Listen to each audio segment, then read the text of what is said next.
시간이 조금 지났습니다만 이 아주 긴 책을 뭐 굉장히 긴 책을 이렇게 짧은 시간에 요약한다는 게 이건 아주 탁월하지 않으면 이 책을 요약하는 게 아주 힘든 일인데 저도 읽어보면서 제가 신약학을 공부했는데도 읽기가 좀 힘들었어요.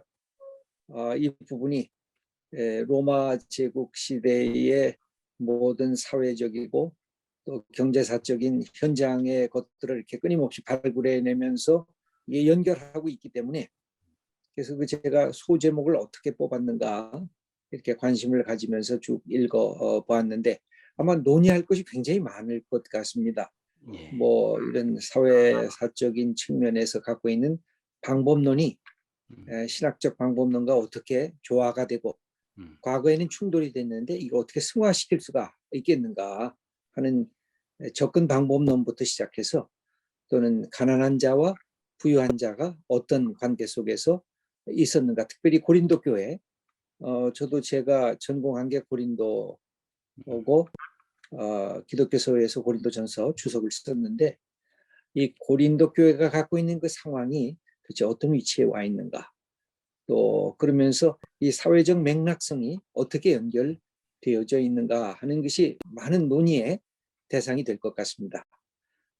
제가 더 얘기를 안 하고 우리 최근에 더험 대학에서 신약학 박사로 공부하신 우리 정은찬 우리 목사님, 우리 교수님이시고 또 목사님이신데 이 지금 발표한 거 얘기 들으시면서 또 우리에게 좋은 말씀 해주셨으면 좋겠습니다.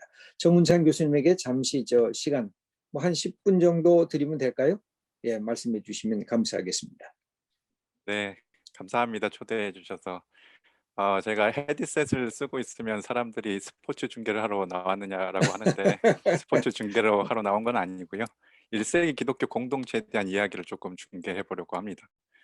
사회사 연구에 대해서 굉장히 간단하게 그리고 명쾌하게 설명해 주셨는데 이 사회사 연구의 가장 큰 단점이라고 한다면 자료가 부족하다는 겁니다. 자료가 1차 자료가 특히 많이 부족하기 때문에 2차 자료, 3차 자료를 사용하고 또 연구자의 상상력이 굉장히 많이 동원돼야 하는 연구입니다. 그래서 사실 외줄타기를 굉장히 잘 해야 되는 연구 분야이고 그런 부분에 있어서 그 박경호 목사님이 쓰신 에클레시아나 웨인 믹스 교수님이 쓰신 이 책은 굉장히 그 외줄타기를 잘했다라고 평가해 볼 수 있을 것 같습니다. 저는 이제 간단하게 그 두 책을 소개하는 대신에 좀 비평적으로 조금 접근해 보도록 하겠습니다. 방법론에 있어서 이야기를 좀 나눠보고 싶은 것은 웨인 믹스의 신중함이 돋보이는 책이긴 합니다. 그런데 이제 그 자신의 방법론을 체계화시키진 않았어요. 그러니까 웨인 믹스가 스스로 자기의 입장을 이렇게 방법론을 이렇게 설명합니다. 나는 절충주의자고 온건한 기능주의자다. 근데 이게 사실은 엄밀한 말은 아닙니다. 그러니까 절충주의인데 어느 선에서 절충할 건지 정확하게 설명하지 않았죠. 근데 책 안에서는 자신의 입장을 굉장히 온건하게 잘 진행합니다. 문제는 이렇게 방법론이 세워지지 않았기 때문에 웨인 믹스에게는 문제가 되지 않습니다. 웨인 믹스와 같이 뛰어난 학자에게는 전혀 문제가 되지 않습니다. 근데 후배 학자들에게 굉장히 큰 논쟁거리를 야기시키는데 그 중에서 사회학 이론을 이제 적용시키는 부분에 있어서 어떻게 하면 시대착오적인 그 문제를 넘어설 것인가는 아직도 해결되지 않는 문제 중에 하나입니다. 사회학 이론을 가지고 혹은 사회학적 개념을 가지고 어쨌든 초대 교회에 대한 이야기를 해 나가는 부분들이 있습니다. 박영훈 목사님도 마찬가지고 웨인 믹스도 마찬가지인데 여기서 어떻게 우리가 시대착오를 벗어날 수 있는가에 대한 방법론을 조금 더 제시해 주었으면 후배 학자들에게 조금 더 도움이 되지 않았을까라는 생각을 합니다. 두 번째는 이 책은 전체적으로 흐름이 있습니다. 1장부터 6장까지가 서로 긴밀하게 연관되어 있습니다. 1장에서 도시에 집중하는데 이게 후반부의 모든 내용의 밑바탕이 되는데 그중에서 두 가지가 그렇습니다. 첫 번째는 도시 안에 있던 사람들이 그 수공업자들을 포함해서 상대적으로 부유했던 사람들, 그래도 조금은 넉넉했던 사람들이라고 묘사를 합니다. 웨이믹스는. 그리고 두 번째는 도시에서 지위 부조화를 경험했을 가능성이 매우 높다라는 이야기를 하는데 이 두 가지가 사실은 그 웨이믹스 후반부의 책 내용과 굉장히 밀접하게 연관되어 있습니다. 두 번째 장에서 이제 웨이믹스가 이야기하죠. 그 고린도 공동체뿐만 아니라 바울 공동체에 다양한 사회 계층이 있었다.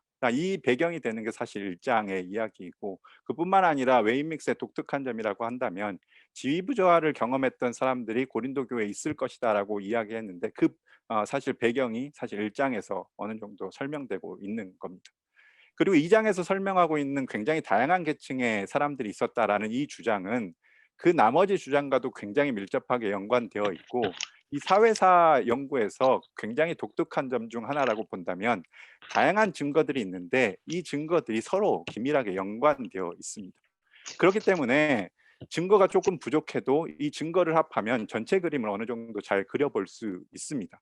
그런데 문제는 여기서 하나의 증거를 잘못 해석하기 시작하면 전체 그림이 삐끗할 수 있다는 겁니다. 근데 그럼에도 불구하고 웨인믹스는 자신이 가진 자료를 가지고 1장부터 6장까지 굉장히 긴밀하게 잘 연결시킵니다. 특별히 이제 이야기하고 싶은 것은 그 웨이믹스가 이제 다양한 사회 계층 구조가 있었다라고 이야기하면서 내부적인 갈등에 대한 이야기를 합니다. 당연히 이 두 개는 연관되어 있습니다. 내부적인 갈등이 사회 경제적인 요소가 있느냐라고 물어본다면 만약 고린도 공동체가 다양한 계층의 사람들이 모여 있다면 가능할 가능성이 조금 더 높겠죠. 근데 만약에 같은 계층의 사람들만 있다라면 이 내부적인 그 갈등이 사회 경제적인 특징을 지니기가 조금 힘들 수 있습니다. 예를 들면 주님의 만찬 11장 고린도전서 11장에 대한 이야기를 할 때 굉장히 많은 사람들이 사회 경제적 그 갈등이었다라고 이야기를 하는데 만약에 사회 경제적 갈등의 건덕지가 그 공동체 안에 없었더라면 그 해석이 맞지 않게 되는 거죠. 그러니까 사실은 이 내부 구조, 내부 구성원들의 사회 경제적 지위를 아는 것이 굉장히 다른 연구에 영향을 많이 미칩니다. 한 가지 더 예를 들어보자면 옛날 그 바울 공동체들은 어디에서 만났을까? 이것도 사실 사회 경제적 지위와 관련이 있죠. 네. 셋집에서 만났을까? 아니면은 큰 그 개별 하우스에서 만났을까? 만약에 고린도 공동체 안에 부자들이 없었다라면 이 그 후자의 그 전제는 무의미하겠죠. 그러니까 이렇게 사실 연결돼 있고 그뿐만 아니라 마지막 6장에서 하이라이트를 찍는데 이런 사회적 지위 부조화를 경험한 사람들이 바울 공동체에 있었고 이게 사실 묵시적 언어 안에서 어느 정도 그들의 그 불만들과 변혁에 대한 희망들과 연관시켜진다는 이야기를 합니다. 그러니까 묵시 문학에서 표현된 언어들의 사회적 기능을 다룰 때도 사실은 그 1장부터 메일 믹스가 한 이야기들이 긴밀하게 연결되어 있습니다. 사실 이 긴밀하게 연결되어 있는 부분들을 잘 보시면 이 책이 조금 더 재미있게 읽힐 수 있을 것 같습니다. 제가 이 책을 평가하면서 가장 큰 이 책의 단점이라고 한다면 40년 전에 출간됐다라는 이야기를 페이스북에 올린 적이 있는데 그 이유 중에 하나가 인물 연구 때문에 그렇습니다. 박영호 목사님께서 인물 연구에 대한 간단한 이야기를 해 주셨는데 두 명의 이야기만 조금 해보려고 합니다.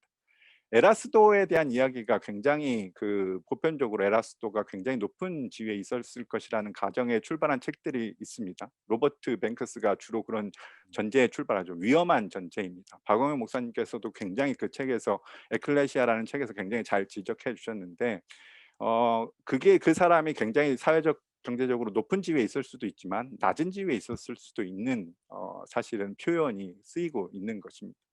뿐만 아니라 에라스도에 관련된 그 고고학적 자료, 그러니까 고린도 지역에 도로를 깔았던 그 고고학적 자료가 이 고린도 교회 안에 있었던 에라스도와 연결되냐는 문제는 굉장히 첨예하게 대립되고 있는 문제고 사실은 신약학에 처음으로 이 자료를 가져온 학자는 연결되지 않는다라고 결론을 지었습니다. 흥미롭게도 그 후에 이제 새로운 합의와 에라스도와 그 고고학적 자료가 너무 잘 어울리면서 지나치게 그 부분들이 강조되고 있지 않나 생각됩니다. 한 명 더 이야기를 하자면 가이오에 대한 이야기입니다.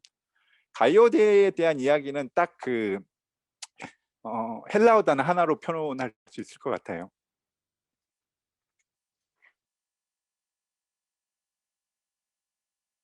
죄송합니다. 헬라어도 하나로 표현할 수 있는데 크세노스라는 단어입니다. 이 단어는 사실은 그 초대자로 대부분 번역되고 있는데 엄밀하게 말하면 이 단어의 뜻은 기본적인 뜻은 손님이라는 뜻이고 사실은 외국인이라는 뜻입니다. 뿐만 아니라 굉장히 많은 어소시에이션 관련된 그 비문들과 그 자료를 다 분석해 본 결과 한 학자가 이런 이야기를 합니다. 한 번도 이 단어가 초대하는 자의 입장에서 쓰인 적이 없다. 그러니까 온 교회를 초대한 게 아니라 온 교회에 환대를 받은 것이다라는 주장이 최근에 일어났는데 클로펜버그라는 최근의 학자도 사실 이 주장에 동의를 합니다. 그러니까 사실 가이우스가 큰 집을 가졌다 혹은 굉장히 높은 사회 경제를 가졌다라고 말하기가 지금은 사실은 많이 애매해졌습니다. 그리고 인제 마지막 6 장에서 굉장히 중요한 부분들을 이미 인제 박영훈 목사님께서 잘 설명해 주셨기 때문에 한 가지만 더 지적하고 넘어가자면 유일신에 대한 이야기를 합니다. 유일신에 대한 그 사회적 기능에 대한 이야기를 하죠. 유일신을 믿는다는 게 단순히 한 하나님을 믿는다는 이야기가 아닙니다. 왜냐하면 유일신을 믿는다는 것은 공동체 내부에서 어떤 관계를 맺어야 되는지를 보여주는 겁니다. 그뿐만 아니라 공동체와 공동체가 서로 어떤 관계를 맺어야 되는지 보여주는 겁니다. 왜냐하면 공동체가 지역별로 다르게 세워져 있지만 하나님을 믿는단 말이죠. 그러니까 이 암시는 사실은 그 지역 공동체의 그 서로가 서로 긴밀하게 연결되어 있어야 된다는 것을 보여주는 것뿐만 아니라 유일신이기 때문에 유일신을 믿지 않는 그 사람들과는 어느 정도 사회적 경계가 생길 수밖에 없습니다. 그런데 또 이게 또 모호한 게 성교적으로 따져보자면은 유일신이기 때문에 세상에 한 신이기 때문에 한 신밖에 없기 때문에 성교적인 맥락에서 따지자면 이 경계는 무한히 확장되어야 한 겁니다. 사실 이 유일시라는 그 신학적 개념 안에도 굉장히 다양한 신학적 개념이 그 사회적 기능이 있다라는 것을 잘 보여주는 게 사실 웨이믹스의 책입니다.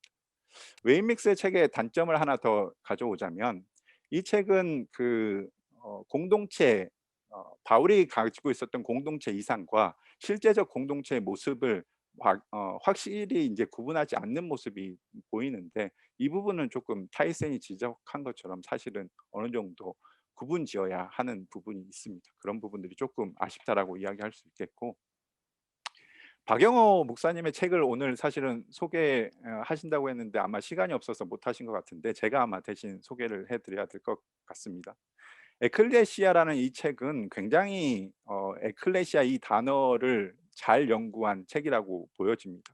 굉장히 특별히 3 장을 읽을 때 굉장히 많은 인사이트를 얻었고 저도 굉장히 많이 배우는 시간이었습니다. 특별히 교회가 적인 성격을 가진다, 특징을 가진다, 시민사회적 특징을 가지면서 공동체 안에 명예를 부여하거나 혹은 어 초지역 네트워크를 형성한다거나 아니면 하나님의 교회라는 표현을 썼을 때는 인간이 신적인 기관을 침해했을 때 이런 특정 맥락에서 쓰인다는 것들을 굉장히 잘 보여주셔 가지고 저도 앞으로 에클레시아라는 단어를 아마 그 신약 성경에서 본다면 계속해서 이 연구가 떠오를 것 같습니다. 한 가지 질문이 있다면 에클레시아라는 단어를 가지고 왔을 때 분명히 에클레시아의 그 기존 기능들이나 그 함의들을 그대로 가져오지는 않았을 것 같다는 생각이 드는데 바울이 가족 공동체에 대한 용어들을 가져올 때도 굉장히 조심했던 것처럼 에클레시아라는 단어를 가져왔을 때도 조심하지 않았을까? 그렇다면은 바울이 이 단어를 가져왔을 때 그 조심한 부분, 어 변용한 부분 혹시 없는지에 대한 이야기를 조금 좀 궁금하고요.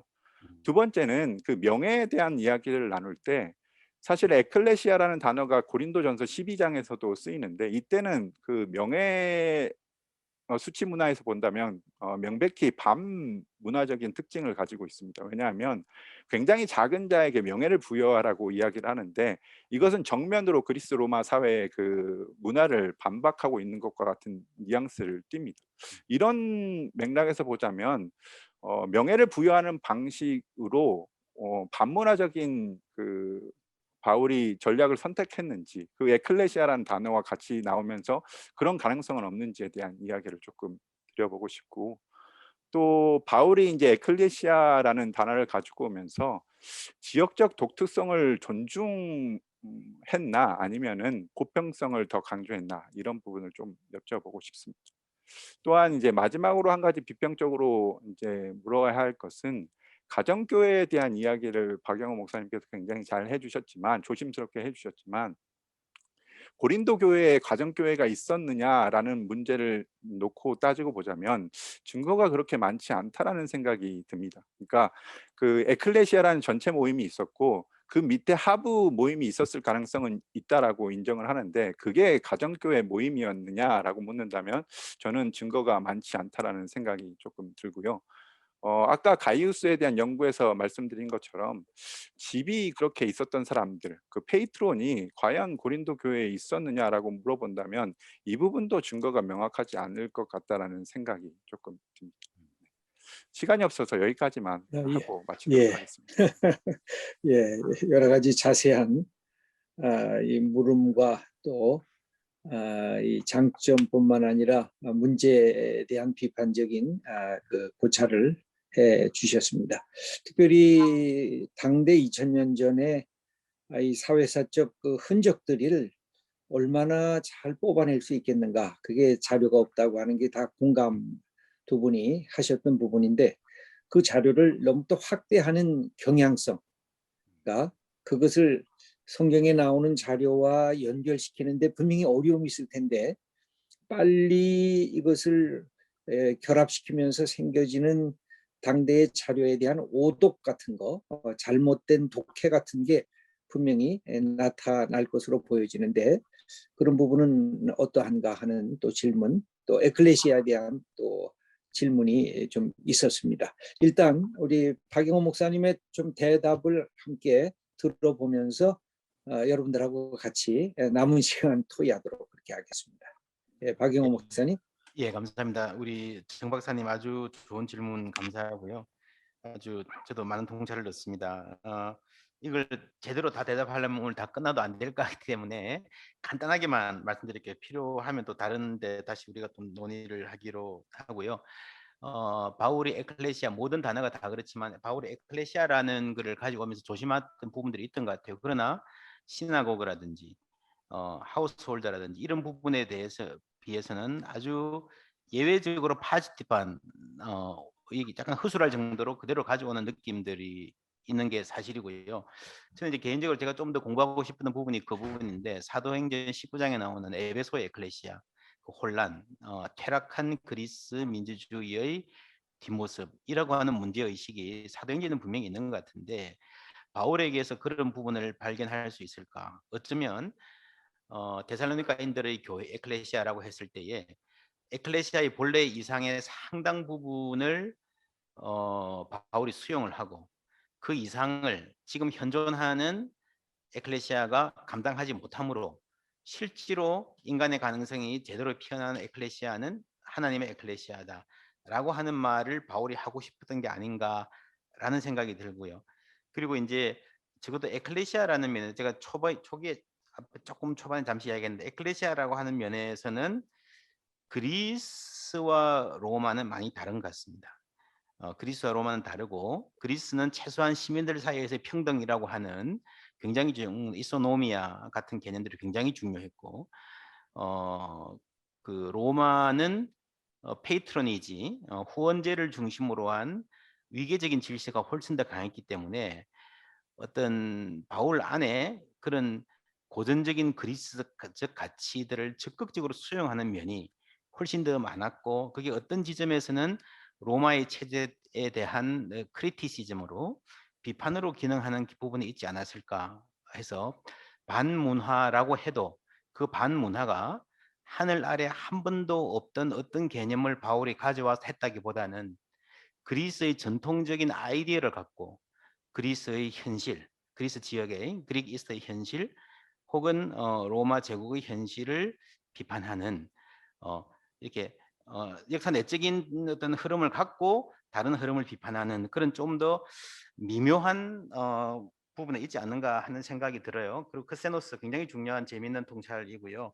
저도 그래 사실은 그 부분에서 저는 이제 개인적으로는 뭐 우리 뱅크스 포함해가지고 가정교회론이 너무 강해서 제 스승인 클라우키스도 가정교회론자여서 이제 많이 좀 싸우면서 논문을 썼는데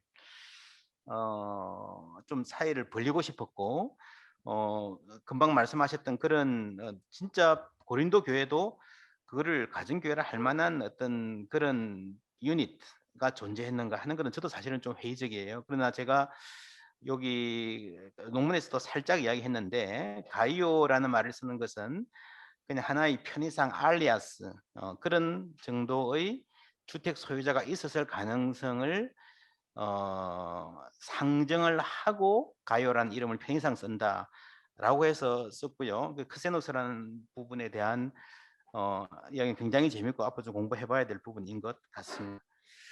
예, 명예에 대한 것도 저는 그리스적인 명예의 추구가 꽤 살아 있는 것 같아요. 예. 물론 그걸 좀 더 맥시마이즈 시키고 극대화 시키면 있지만 하여튼 대략 한 그 정도 우리 말씀드릴게요. 예. 예, 우리 저 회원들이 좀 질문하시는 거 우리 정 목사님 보여주셨으면 좋겠고, 또 하나는 여기 우리 회원들이 한 것 중에 이런 것들이 있는데 한번 조금 이야기했으면 좋겠습니다. 예. 당대의 로마 제국 하에 있을 때 가장 중요한 종교적 황제 숭배라고 하는 이 거대한 이 일종의 그 예배 대상일까요? 그 속에서 교회가 이 로마 제국으로부터 떨어져 나간다 그랬을 때 그런 결단이 과연 쉬웠는가? 그러면 아까 로마 공동체의 공유적 부분과 로마 제국의 공유적 부분과 또 기독교의 독자적인 자체의 사회적 건설이라고 하는 에클레시아 건설이라고 하는 틀이 있었을 때 기독교 공동체가 폐쇄적이 될 위험성도 많았을 텐데 그들과의 만남을 어느 정도 열어놓고 그렇게 진행할 수가 있었겠는가. 그래서 황제 제위에 불가피하게 참여하게 됐을 때 당대 사람들에게 신분이 있었던 사람들, 그런 사람들은 쉽게 처신하기가 어려웠을 텐데 그걸 어떻게 평가를 하고 계신지 박영호 목사님 잠깐 예. 그런 자료가 있으면 얘기해 예. 주시면 좋겠네요. 여기 우리 황제 숭배에 대한 이야기가 미리 주신 질문, 여러분 보내주신 미모건으로 보내주신 질문도 나왔는데요. 아까 제가 이제 서론에 이야기했듯이 로마 제국의 도시들의 상황은 1세기 내에서도 아주 이렇게 많이 바뀌었습니다. 제 개인적으로 보기에는 바울 시대 때 바울이 전도하던 교회들에서 황제 숭배 강요가 강한 이슈는 아니었다라고 보고, 황제 숭배는 뭐 빨라도 요한계시록, 도미치안 이후 90년대 이후의 소아시아 중심으로 시작된 이슈였지. 제가 볼 때 바울을 가장 오독하는 게 막 그리스도를 퀴로스라 부르면 이게 막 잡혀가고 황제를 거부하는 거다. 그렇지 않고요. 고린도전서에 세상에 많은 주가 있다, 퀴리오스가 있다, 이런 말들도 나오듯이 아주 많은 잡신들이 다 퀴리오스로 불렸기 때문에 그런 부분, 퀴리오스의 정치적 성격, 고백의 성격을 너무 강조하는 것은 바울을 오독하는 거라고 저는 봅니다. 그래서 황제 숭배는 그렇게 적어도 바울이 선교하던 5, 6년대에는 큰 이슈는 아니었고, 그러나 외부인들과 독특한 정체성을 가지면서 외부인들과의 관계를 어떻게 할 것인가라고 하는 것은 그러니까 고린도전서 5장인가 6장인가요? 그 음행하는 자를 도무지 사귀지 말라는 것은 아니니 그러려면 너희들이 세상 밖으로 나가야 할 것이니라 라고 하는 웨임믹스 교수 지도하에 박사학위 논문도 쓴 게 있는 것 같아요. 예일 대학에서 그런 어떤 바울이 가졌던, 그러니까 그러려면 세상 밖으로 나가야 할 것이니라라는 부분은요, 제가 볼 때 이거는 폴리티컬한 박해가 아니고 소셜한 텐션입니다. 특히 이카노믹한 사회 경제적인 거죠. 예를 들어서 내가 장사를 해야 되는데 예수 믿기 시작하면 나하고 내 납품을 끊는다든지, 예를 들면 당시에 모든 워크샵 가게들이요 들어가면 우상을 걸어놓고 있었습니다. 예수 믿으면 그걸 걸어놓을 수 없죠. 떼면 처음 오는 손님들이 뭔가 좀 이상하다. 아까 조합 이야기했는데 그 전에 나가던 조합들 이런 활동들에 이제 나가다가 더 이상 안 나가게 되는. 그러니까 우상의 재물을 먹는 거나 너희들이 우상의 집에 앉아서 뭘 먹는 것을 초신자가 보면 어떻게 하냐 이런 말 나오잖아요. 이게 그런 것들이 전부 다 폴리티컬한 박해라기보다는 소셜한 텐션과 예수를 믿어서 경제적인 손해가 초래되는 부분이 주 요인이었던 것 같아요. 심지어 요한계시록도 폴리티컬 박해라고 하는 강한 언어를 쓰지만 실제로는 짐승의 표를 받은 자들은 매매를 못하게 한다라고 하는 경제적인 손해를 사회적인 그런 텐션을 감당해야 되는 그런 상황이 초대교회 박해의 주 상황이 아니었을까. 그러는 가운데서 굉장히 강력한 결속력을 내적으로 가지고 세상과의 차별성을 가지면서도 또 세상에 나가서는 그 사회 조직 밑에 들어가 가지고 자기의 일을 감당해내는 이 사람들의 어떤 신학적 견고함과 유연성이 오늘 정말 우리가 배워야 될 부분인 것 같아요. 우리가 대학생들 우리 주위에 한동대학도 보면요. Why not change world? 이게 이제 학교의 그 모토인데 그런 생각을 가지고 사회 나가 보면 내가 세상을 바꾸기는커녕 이 사회 전체 조직의 맨 밑바닥에서 살아남기도 바쁜 그런 현상이 실제로 우리 현실이거든요. 그죠? 그런 점에서 어떻게 초대 교인들은 이 세계 모든 권력을 뛰어넘는 유일신 고백과 독특한 공동체의 자의식과 자부심을 유지하면서도 그 사회의 바닥에서 살아가는 삶을 함께 유지해 줄 수 있었을까라는 고민들을 들여다보는데 이런 사회사적 논의가 꽤 도움이 될 것이라고 생각합니다. 대답이 되는지 모르겠습니다. 예. 예. 그 제가 하나 질문을 예. 했으면 하는데 이제 방법론적인 제일 처음에 신중함을 얘기하시면서 사회사가의 눈에 있는 티를 제거하려는 신학자는 먼저 자신의 눈에 있는 들보를 조심해야 한다 그랬을 때 신학적 관심을 가진 사람들이 사회사가 쪽 그 접근을 향해서 물음을 제기했을 때 환원주의로 예. 나간다. 예. 그러니까 거꾸로 믹스는 어. 신학하는 사람들도 똑같은 리덕셔니즘이라고 하는 환원주의로 예. 나가고 있다고 하는 이제 비판을 했는데 사실 이게 내가 볼 때는 서로가 대립되는 것이 아니라 윈윈되는 승화적 관계 속에서 둘이 만나줘야 될 것이라고 보여져요.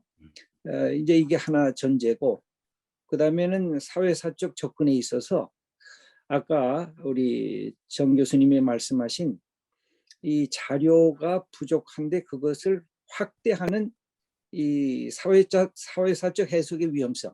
예를 들면 고린도 교회 여러 사람들의 이름이 나오지만 그 사람들은 기본적으로 상류층이었을 거라고 보여져요. 중산층에서부터 위쪽에. 그러면 나머지 이름 없는, 예를 들면 아까 50명이나 100명이 모이는 고린도 교회에 그 집을 가진 사람의 집에 모였을 때 나머지는 집이 없는 사람이었을 가능성이 많다는 거죠. 그렇다고 하면 전체 틀을 이야기를 할 때 고린도 교회가 정말 어느 정도의 경제적인 부유를 갖고 있는 공동체였을까? 아니면 가난한 공동체였을까? 저는 고린도서를 계속 읽어봐도 고린도 교회가 가난한 공동체, 그러나 부자와 가난한 자의 갈등이 성찬 예식 속에서 드러나기도 하고 또는 그 분파 속에서도 드러나기도 하지만 기본적으로는 가난한 공동체가 주였을 거다. 그리고 거기 이름이 나오는 사람들은 특별하게 하나의 중산층 이상의 사람들이 모이는 그런 자기 집을 갖고 있는 사람들이었을 거다. 그렇게 추측을 할 수가 있는데 실제로 우리 박 목사님은 고린도 교회가 갖고 있는 그 구성원들이 갖고 있는 사회사적으로 사회경제사적으로 나타나는 이 재정적인 측면을 어떻게 이해를 하고 계신지 모르겠어요. 저는 우리 아마 정 교수님도 하실 말씀 있을 것 같은데 데살로니가나 빌립보 교회에 비해서는 고린도 교회는 전체적으로 부자는 아니어도 김 목사님 말씀하신 대로 적어도 몇 명의 부자들이 있었을 것이다. 저는 주택 소유를 했는데 그것도 뭐 달리 볼 수 있겠지만 주택 소유자들이 있었고 적어도 몇 명 이상의 부유한 사람들이 있었고 그 가정교회의 경쟁 구도와 빈부 갈등이 두 개가 겹쳐지는 게 고린도 교회의 갈등의 주 전선이었다라고 저는 생각을 하고 1장에 보면 형제들아 너희를 육체를 따라 부르심을 보라 문벌 좋은 자가 많지 않고 뭐 이런 이야기 나오는 때 많지 않다라고 할 때 조금은 있다는 말이거든요. 그리고 11장에 보면 너희가 어찌하여 빈궁한 자들을 부끄럽게 하느냐라고 했을 때에 아주 다수는 아니지만 고린도 교회의 주 어떤 대화 대상이 그 안에 있는 엘리트들이 아니었는가라고 하는 그죠 질책하는 대상이 물론 전체를 대상으로 쓰지만 그래도 좀 핵심에 놓고 보는 쪽이 그런 쪽이 아닌가 싶습니다. 그리고 이제 이 사회사적 연구의 방법론을 체계화하기가 굉장히 힘든 게 역사와 사회과학과 신학의 세 가지를 함께 고려해야 되기 때문에 그래서 이 책에나 우리 엔트라이 책에도 보면 아트다. 이거는 아트라고 하는 말이 나올 정도로 그게 이제 힘들다는 거죠. 정식화시키기가. 근데 중요한 하나의 방법 하나는요. 이제 자료가 말하지 않는 부분에 fill the gap이라는 말을 해요. 그러니까 자료가 말하는 부분이 아니라 말하지 않는 부분을 채워 넣기 위해서 이 정도는 쓸 수 있지 않을까라는 이야기를 하고 또 휴리스틱 파워라는 말을 우리가 쓰는데 자료가 여기저기에 많이 흩어져 있을 가능성이 있는데 어디 라고 처음에 길을 발견하는 정도의 지시적 기능 정도를 할 수 있지 않을까 하는 생각 하나가 좀 들고요.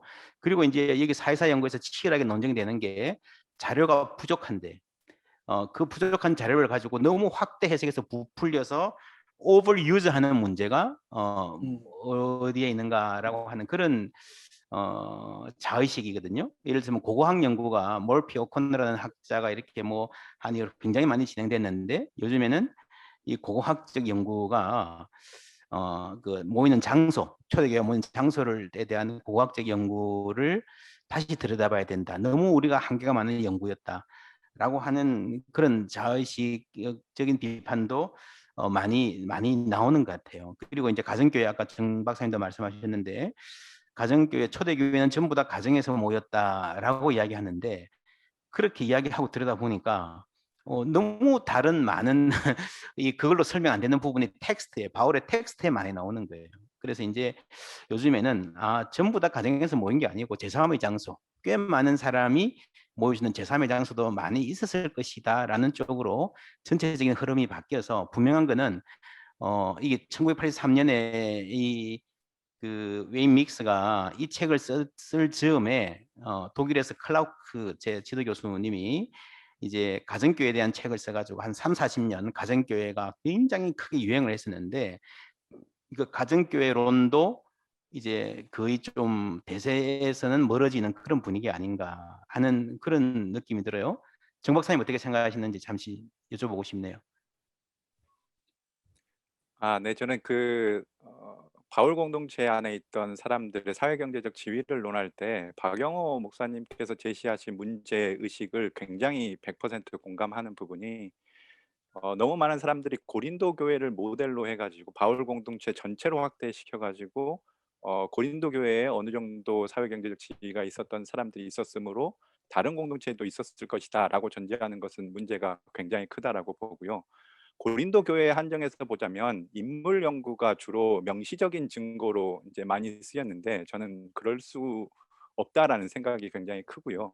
암시적인 증거로 이제 그러니까 다른 증거들 조금 보조할 만한 증거들로 쓰여야 된다는 생각을 가지고 있습니다. 그래서 개인적인 인물 연구에서는 더 이상 조금 확실하거나 조금은 근거 있는 주장이 나오기가 조금 힘들 것 같다라는 생각이 들고 그럼에도 불구하고 고린도 공동체에 어느 정도 경제적으로 넉넉했던 부자는 아니지만 그럼에도 생활은 가능했고 그 생활 가능한 부분보다 쪼끔은 더 경제적인 여유가 있었던 사람이 있느냐라고 물어본다면 저는 그렇다라고 대답하는데 그 증거가 다른 증거가 아니라 노동에 대한 태도 때문이라고 저는 개인적으로 생각을 합니다.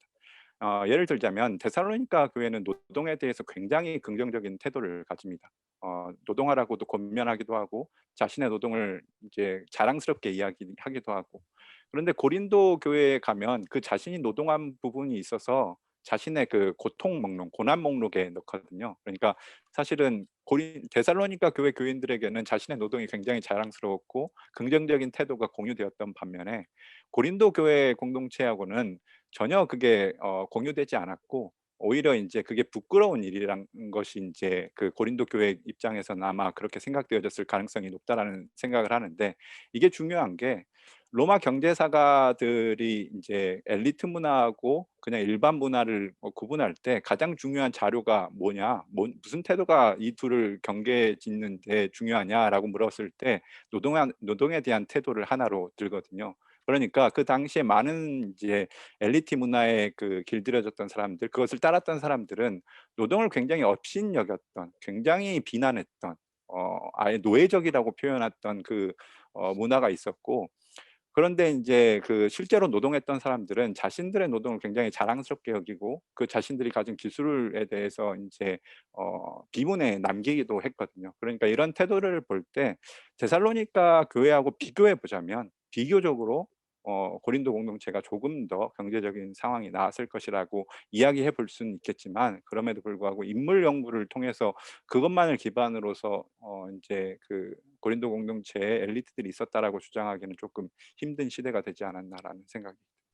예. 예. 그 웨인릭스 참 예. 조금만 할게요. 예. 웨인릭스의 인물 연구의 한계가 많이 도출되고 인제 그러면 우리가 어떻게 알 수 있냐? 노동에 대한 태도하고 굳이 말하자면 고고학 연구가 당시의 집 혹은 당시에 나타났던 물건들을 그 도시에 대한 건 알 수 있겠고, 혹은 또 고린도 도시 자체가 얼마만큼 부자였는가 하는 그것도 간접 증거는 될 수 있겠고요.